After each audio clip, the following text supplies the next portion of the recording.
వేదిక మీద ఉన్న పెద్దలు గౌరవ ముఖ్యమంత్రి గారు, అదేవిధంగా ఉప ముఖ్యమంత్రి భట్టి విక్రమార్క గారు,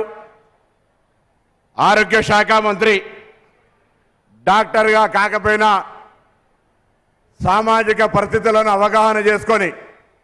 ఆరోగ్య తెలంగాణగా ఉంచాలనేటువంటి ప్రభుత్వ ఆలోచన, ముఖ్యమంత్రి గారి ఆలోచన మేరకు మున్నాబాయి ఎంబీబీఎస్ రూపంలో తెలంగాణ ఆరోగ్య పరిస్థితి అన్నింటినీ మెరుగుపరిచే విధంగా అనేకమైనటువంటి కార్యక్రమాలను తీసుకొని ముందుకు పోతున్నటువంటి దామోదర్ రాజనరసింహ గారు,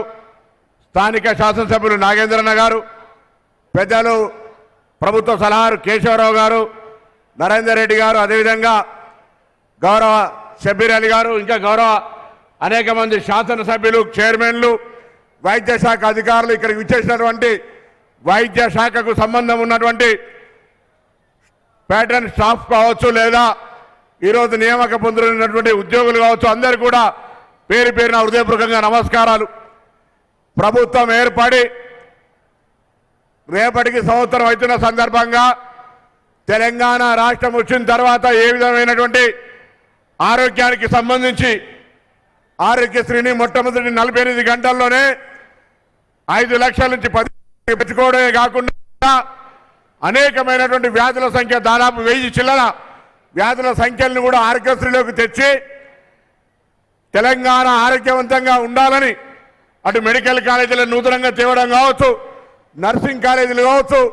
లేదా ఇతరత్ర నియామకాలు కావచ్చు, దూర ప్రాంతాలకు సైతం వైద్యం అందాలని ఒకటే దగ్గర ఉండేటువంటి అనేకమైనటువంటి వైద్యులకు సంబంధించినటువంటి బదిలీల అంశం కావచ్చు, అనేక రకాలుగా రాష్ట్ర ముఖ్యమంత్రి రేవంత్ రెడ్డి గారి నాయకత్వంలో ఉన్నటువంటి తెలంగాణ ప్రభుత్వం అనేక సంస్కరణలు తీసుకొని వస్తూ ఉంది. తెలంగాణ ఆరోగ్యవంతంగా ఉండాలంటే ప్రజలు కూడా కొంత సహకారం చేయాల్సిన అవసరం ఉంది. ప్రభుత్వ కార్యక్రమాలు ఎన్ని తీసుకున్నా ఈరోజు ఆరోగ్యంగా ఉండాలని అనేకమైనటువంటి ప్రభుత్వ కార్యక్రమాలు అమలు జరుగుతున్నప్పటికీ కూడా డాక్టర్లుగా తమ విధి నిర్వహణ చేస్తున్నప్పటికీ కొంత వ్యక్తిగతంగా కూడా ఆరోగ్యపరమైనటువంటి సిద్ధాంతాలు, అలవాట్లను మార్చుకునే విధంగా ఫుడ్ సేఫ్టీకి సంబంధించి కూడా అన్ని రకాలుగా తెలంగాణ ప్రభుత్వం తెలంగాణ ప్రాంత ప్రజలతో పాటుగా బయట నుంచి వచ్చేటువంటి పర్యాటకులకు కూడా ఆరోగ్యపరమైనటువంటి ఆహారం అందాలనే విధంగా తగిన తనిఖీలు చేస్తూ అనేక రకాల చర్యలు తీసుకుంటూ ఉంది. ఆరోగ్యానికి నష్టమవుతుందని తెలిస్తే అది ఎంత పెద్దదైనా కూడా దాన్ని నిషేధించి ఈరోజు తెలంగాణ ప్రాంత ప్రజల ఆరోగ్యాన్ని కాపాడే ప్రయత్నం చేస్తూ ఉంది. ఆ విధంగా జరుగుతున్న కార్యక్రమాల్లో ఈ నూతన నియామకాలు, నూతన నర్సింగ్ కాలేజీలు, నూతన మెడికల్ కాలేజీలు తప్పకుండా భవిష్యత్తులో తెలంగాణ మొత్తాన్ని